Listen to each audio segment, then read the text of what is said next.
Hi, good morning, everyone.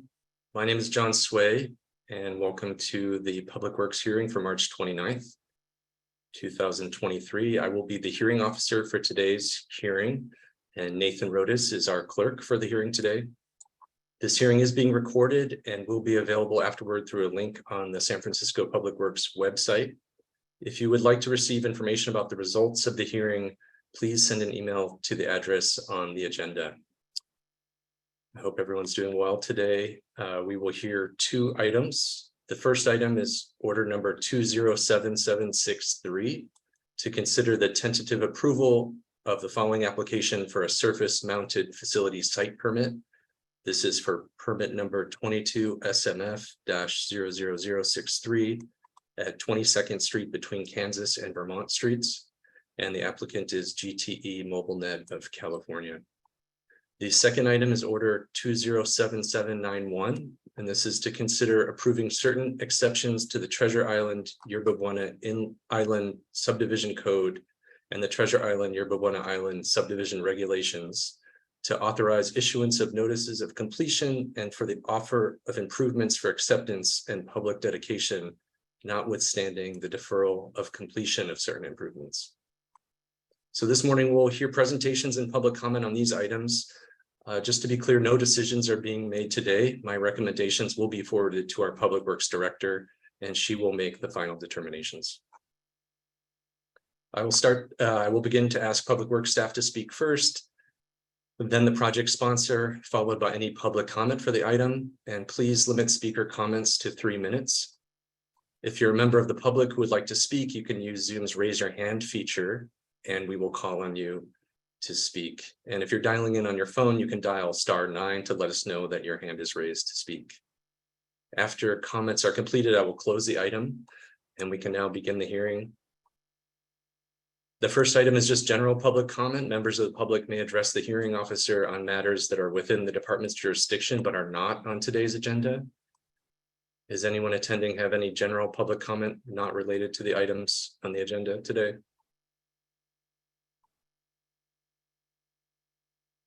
Nathan, are you seeing any? No hands raised. Okay. So we'll move on to the first item, order 207763. This is for the surface mounted facility site permit. And Gregory Slocum is the Public Works staff presenting on this item.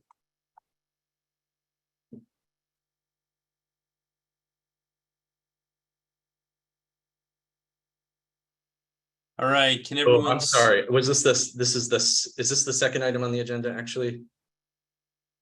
Nathan? No, this is the first one. This is the first, okay, sorry. Go ahead, Gregory, thanks. No worries. Can everyone see my slides clearly right now? All right, good morning. My name is Gregory Slocum. I'm going to be representing the Bureau of Street Use and Mapping for San Francisco Public Works, the commercial permit manager. It's my capacity with our agency. We have a request for an installation for a standalone pole on 22nd Street between Kansas and Vermont to be utilized for a wireless facility. I've included a mock-up photo that was a part of the application for some visual reference. And then additionally, a vicinity map, because this was a question that we got from some members of the public. You may notice the site right here at this kind of elbow, if you will. One of the questions that was raised was jurisdictionally the proximity to Caltrans land. And I had affirmed for a member of the public that this is our public right of way, but that as you get closer to 101 there, the yellow highway, it becomes Caltrans jurisdiction. Just worth noting as it was a question that we faced. We're here today because in the course of applying for a surface mounted facility permit, the applicant publicly posted a notice of intent, which is an element of the application process. The Bureau of Street Use and Mapping received approximately 6 complaints or objections related to potential impacts on health and aesthetics during the 10-day period. We received additional objections leading up to today, but it's because these we received during the 10-day period triggered a public hearing. We're all here today. As mentioned below, anytime BSM receives objections or complaints, a public hearing is held. And as I just noted, we've received a few other additional ones. Verizon has asserted that there are not feasible site alternates per code, and Public Works has determined that this application is complete and compliant. And as such, we would be compelled to approve this permit. That said, I am here to respond to any questions that may be brought up. And I believe that there also are representatives for the applicant on site or on this call as well. Thank you. Thank you, Gregory. Is the project sponsor here to speak on this item? Good, raise your hand. Hi, can you hear me? Yes. Hi, Melanie. Good morning, Melanie Sengupta on behalf of Verizon Wireless, the applicant. Just a question first for you, hearing officer. We normally speak after the protesters, so we have the ability to respond to any of their concerns. If you'd like me to go now, I can, or if you'd like me to hold my presentation until after we've heard from the protesters, I can do that as well. Yeah, Nathan, is that? We usually have the applicant do the presentation, and if you have any questions or the public has any questions, then you would let them speak after. So this is the correct. Okay, so Melanie, I'm going to ask you to give your presentation. We will then have public comment, and then we might ask you to speak a little after that as well to respond. Okay, great. And then could I also ask to be able to share my screen?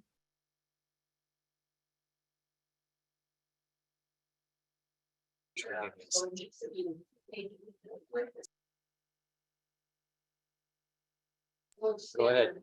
It could be either 8x11 or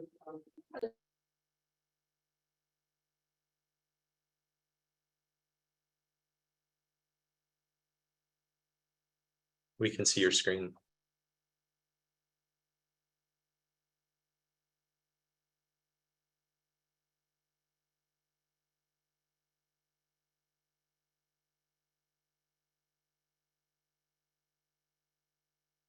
Melanie, you may be on mute.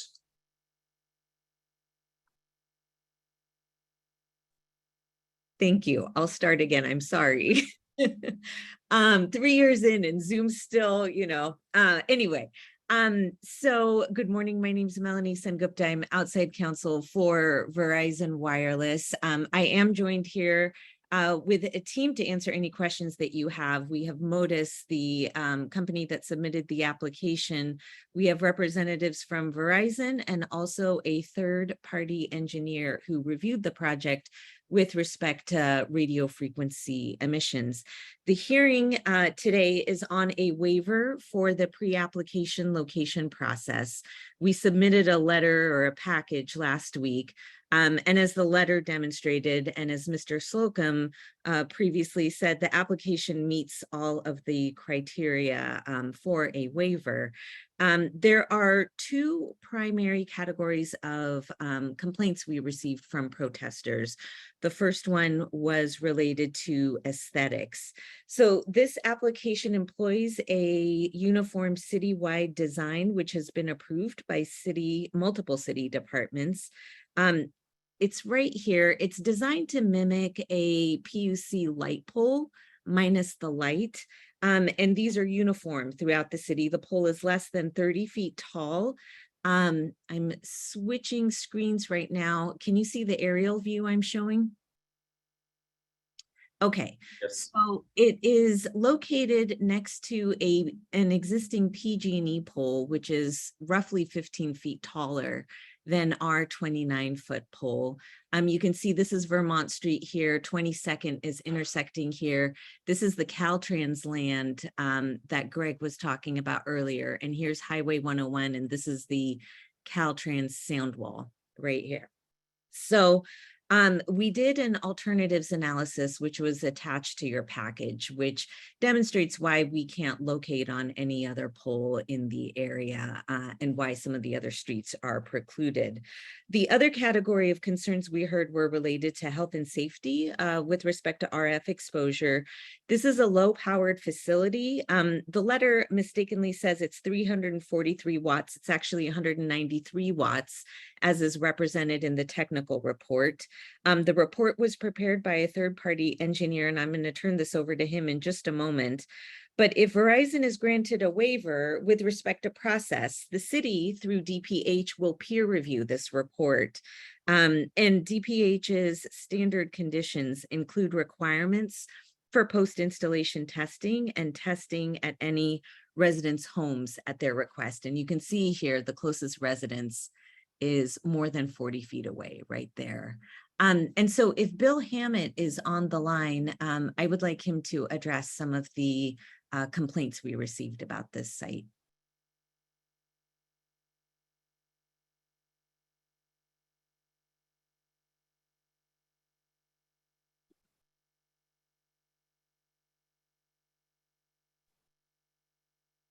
Yes, this is Bill Hammett. I've just unmuted myself. Can you confirm that I'm live? Yes, we can hear you. Good, thank you very much. Yes, I'm a registered professional engineer in the state of California. For 30 some odd years, I've been assessing radio frequency exposure conditions for wireless carriers, for radio stations, TV stations. We do this work for a variety of people as independent professional engineers. We're neither advocates nor opposing any project. We simply evaluate the numbers. Do they comply with the standard or don't they? The federal government has standards, as you undoubtedly are aware. This facility will easily comply with those standards. This is like numerous such facilities in San Francisco where we have taken measurements and we understand exactly how they operate. We typically come around in our bucket truck, measure at the antenna, measure at nearby homes, measure at the street, and all those are always well below the limits. Here we calculated that even at the third floor elevation of any nearby building, given its distance, the maximum would be 3% of the standard. And so long as it's below 100%, so long as it complies with the federal standard, an act of Congress, the Telecommunications Act, preempts consideration of health effects as a basis for denial if it meets the FCC standards. And so, there are a few guarantees in life. One of the guarantees here is that this facility will meet, as proposed, the FCC limits. I'm happy to address any aspect of this that you might like, but in the interest of time, I'll just stop here.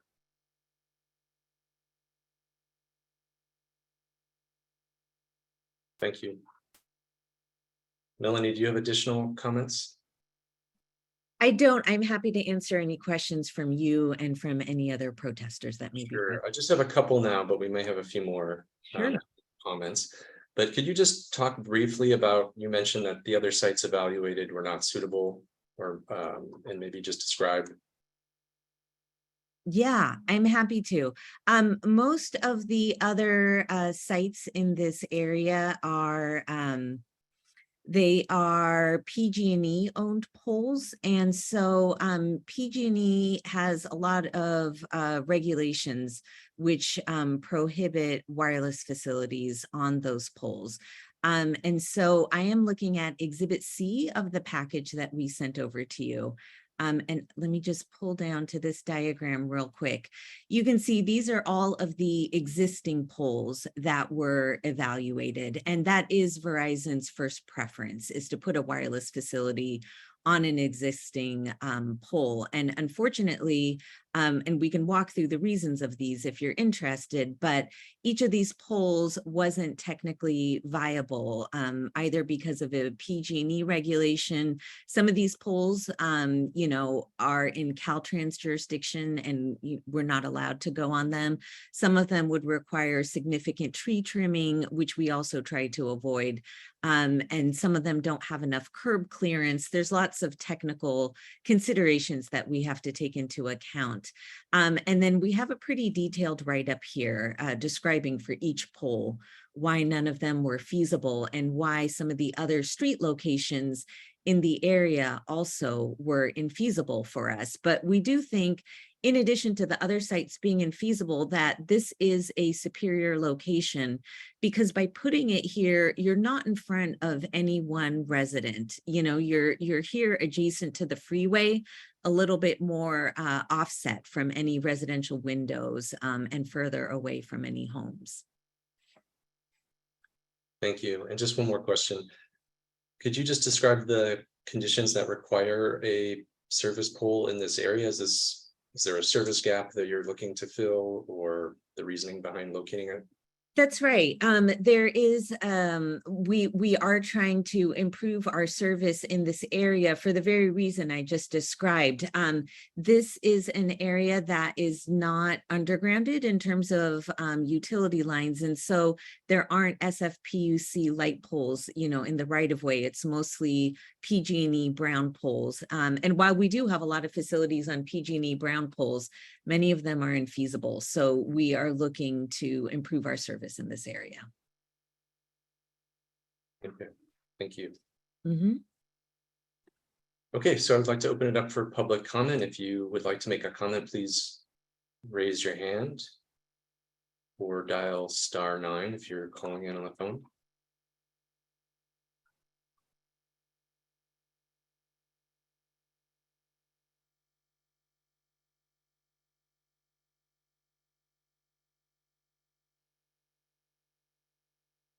And Nathan, I can't see. Do you see any hands raised? Oh, I see one. Edward? You can go ahead Yes. and unmute. Is this the 3-minute? I've never done this before, so I ask you to be patient with me. Am I under the 3-minute? Yeah, your 3 minutes will start when you begin speaking. Okay, can I just say something to Emily with no offense intended? I prefer not to receive the title of protester. I see myself as a citizen, and I never have seen myself as a protester. So I just want to say that up front. I just don't like that term applied to me. So with that having been said, where's my clock here? First thing is I went by yesterday, your offices. It was my second time. So there are a number of questions I have, and some of them have been answered by Emily. Thank you. One is, who owns that property? Because I was under the impression, working with a member of Senator Wiener's staff about another issue down there, that there was ambiguity as to who owned that piece of triangle land. Was it the city? Was it the state? How much the city owned? How much the state owned? So I thank you for the information. I'm still unclear whether the whole patch of ground is owned by the city or the state, but thank you for the further information. So quickly, I've never done this before. One of the reasons I am doing it is when we moved here, what I saw on that site, envisioned, was a small garden with some type of statuary thanking the hundreds of workers that walk across the bridge from the hospital, because that's the main foot traffic of the day. So when I saw the tower, it prompted me, first of all, to act and to say, why here? So of the second part, you've kind of answered, because I thought there was an option to put it on Caltrans land. And the third thing I wanted to say is, just in the last few moments, all the yellow dots on the screen that Emily showed, there was one dot at the bottom of the foot stairs nearest to San Francisco General Hospital. And I'm really interested in why that is not feasible, but it's outside the circle. But that's not my primary concern. My primary concern is, for me, if there's no other viable site, I certainly can see the city working with Verizon. My concern is I don't know how to determine where there's no other viable site. And hence I bring up the yellow dot outside of the circle. The last thing I want to say, which really prompted me as well to get involved, we've had a terrible problem down there with graffiti on the wall, on the walls, on the ground, everything. So the last question I want to pose, which is very concerned for me, is if this is permitted, if it goes up, who will paint it if it's graffitied? Because God love them, the artists that target this area, I guarantee you it will be graffitied. I can, from what I've seen down there, it will be a target. So we have problems, I've had problems, and I think my neighbors have had problems. The Department of Public Works doesn't like repairing stuff that Caltrans owns, and Caltrans doesn't like repairing things that the DPW owns. I understand completely Thank that you. problem. But I would just like you, John, to promise me, or somebody to promise me, that I'm going to have a contact person with Verizon, if this is approved, that I can call and get them to repaint any graffiti. So thanks very much. Sorry for going over. Thank you.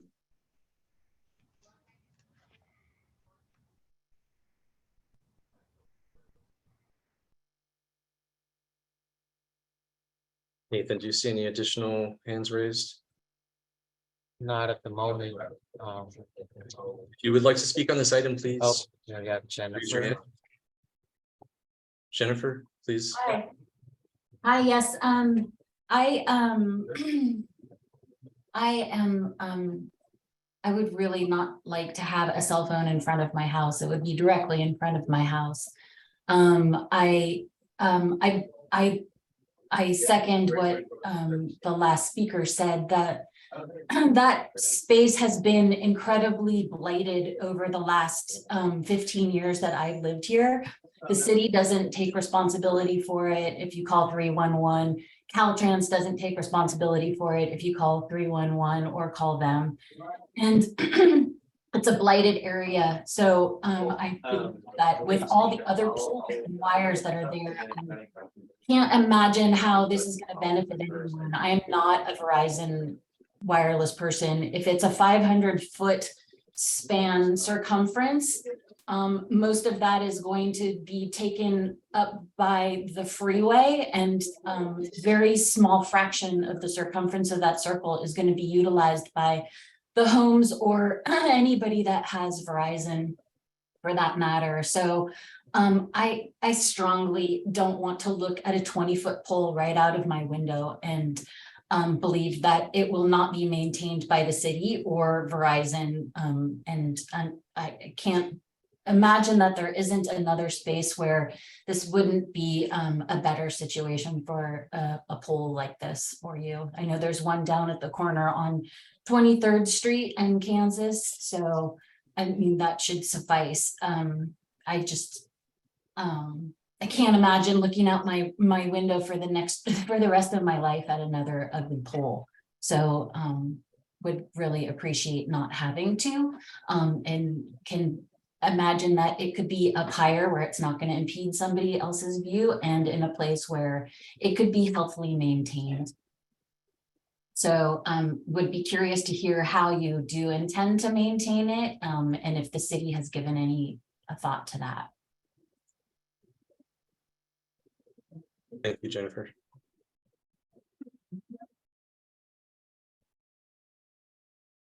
If anyone else would like to speak, please, and we haven't spoken, please go ahead.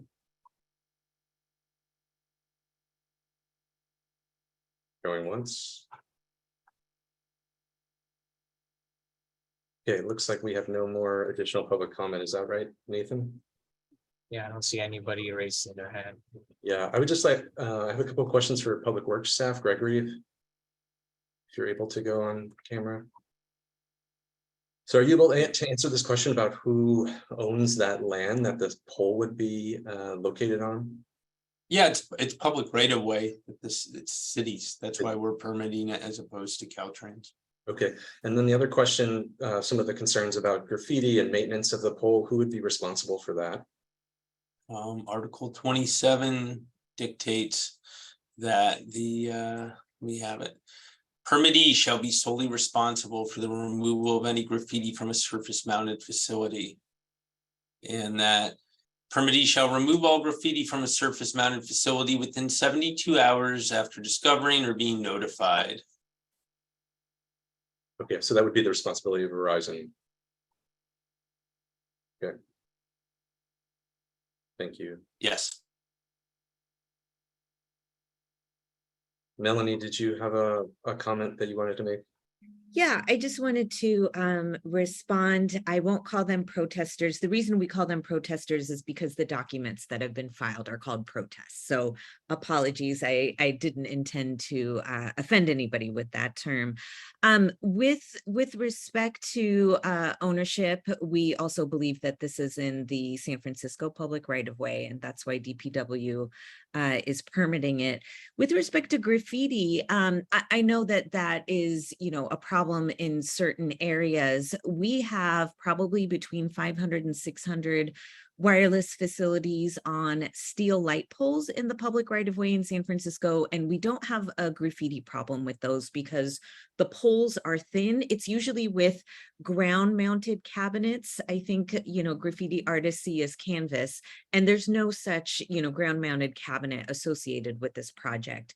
So I don't think it creates any surface area for graffiti, but to the extent that the site was vandalized, in addition to the code sections, Mr. Slocum just referenced, both planning and DPW put conditions on the wireless permits that require the carrier to, clean up any damage or anything done to the site. Thank you. And Melanie, if in the case that it does get vandalized and Verizon's on the hook to repair that, how would people get in contact with the appropriate person? I believe that many of the sites have contact information on them, but to the extent that they don't, DPW knows all of the Verizon contacts and, can get in touch. They could reach out to Public Works staff. Yeah. Okay, thank you. Okay, well, that concludes public comment on this item. So we'll now move on to the next item. This is order number 207791. And I now invite Public Works staff to present on this item. All right. Good morning, hearing officer. My name is Denny Fan, and I'm a project manager with the Infrastructure Task Force. And I'm presenting this order on behalf of the Treasure Island, Yerba Buena Island project sponsor. And this request is to defer completion of certain public improvements until sometime after formal street acceptance by the Board of Supervisors. As a quick overview, this project is a major joint development agreement project that will produce up to 8,000 new housing units, new parks and open spaces, a ferry terminal, an expanded marina, hotels, restaurants, retail, entertainment, and public art over the next decade or so in multiple phases. And Public Works is responsible for managing the subdivision mapping, design coordination, permitting, construction inspection, and acceptance of the overall public infrastructure improvements on behalf of all the city agencies. Phase 1 of the project is currently under construction, which includes Yerba Buena Island and the southeast corner of Treasure Island, as shown on this map. And as part of the project's public improvement agreement, the developer is required to first build out the horizontal public improvements in order to develop and support the adjacent vertical building parcels. And these public improvements generally include new sewer, water, and electrical lines, roadways, streetlights, and pedestrian and bike facilities, and other critical infrastructure such as water tanks and pump stations. In 2018, Public Works issued a street improvement permit for Treasure Island Stage 1, which is shown as subphase 1B, 1C, and 1E on this map. And the developer recently substantially completed that required infrastructure and is nearly ready to offer the new street to the city for formal acceptance by the Board of Supervisors. Public Works will be issuing a formal notice of completion for the work, which is known as a NOC, so that they can open the streets and complete the adjacent vertical housing projects that rely on that public infrastructure. However, there are a few minor non-critical improvements that the developer is requesting to defer and complete at some time after the notice of completion and after formal street acceptance, including select curb and gutters, trees, landscape, roadway striping, and other improvements that are currently in front of some of the vertical development parcels. Because one, either the area is inaccessible due to the vertical project, or the street space is currently in use by things such as tower cranes. Or 2, the improvements would be damaged if they were installed now due to the ongoing vertical construction. Or 3, the work must be delayed in order to support the overall construction phasing and sequencing of various projects in the area. For section 1217 of the subdivision code, the director can authorize such deferrals, as well as any exception to the subdivision code or regulations, as long as they are not in violation of the Subdivision Map Act, and the director finds that 1, applying certain codes would create practical difficulties or unnecessary hardships to the project.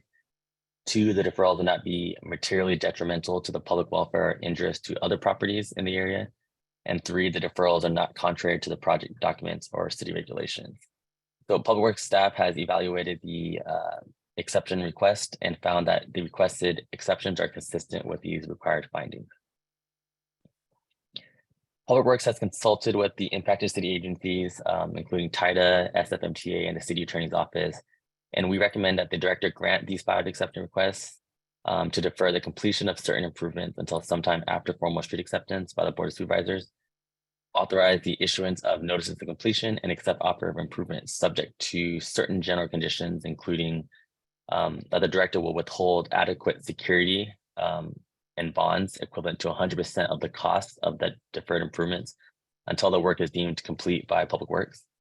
The developer will coordinate with SFMTA for any interim striping and ensure payment of outstanding invoices to reimburse city crews as needed.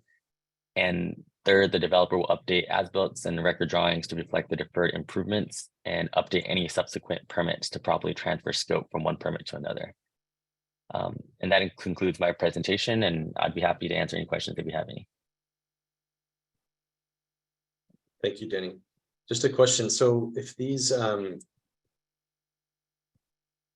conditions are approved, how are they tracked? So we're approving certain exceptions. Will they be amended?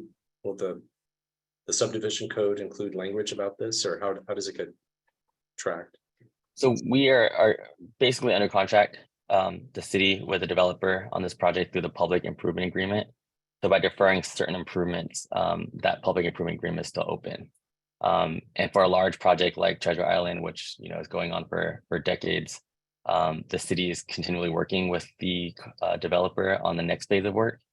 So we're always going to be there, and these improvements will likely be done, sometime in the next year or 2 when the vertical projects are finished. So we'll be here and working with the developer to make sure that's done. Okay, and then I think you said earlier in the presentation about that certain improvements will require approval by the Board of Supervisors before they're accepted. Is that correct? That's right. Yeah. So all the improvements that the developer completes are technically private until the city takes those improvements that are dedicated to public use. We take that to the Board of Supervisors, and then the Board of Supervisors formally accepts the infrastructure and now makes it a public street or public utilities and public improvements. So we, in order to keep the development project moving, open up new streets, open up new buildings, we need to take the streets now to formal acceptance and defer some of the minor improvements like trees and things like that can't be installed now. Thanks, Denny. Is there anyone from the development team or project sponsor who wishes to speak on this item? And Denny, do you know if anyone's attending? Oh, we have one person from the development team, but I don't think there's anything new to add unless we have any questions or comments from the public. Okay, then we can open this item up for public comment. If you'd like to speak on this item, please raise your hand.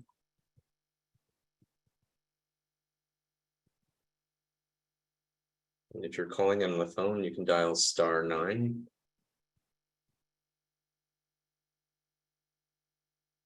Nathan, I don't see any raised hands, do you? I don't either. Okay, seeing no public comment on this item, we can close this item. Thank you. Thank you, Denny. And yeah, I just want to thank everyone for attending, and thank you, Nathan, for supporting the hearing. And the hearing is now closed. Have a good day, everyone.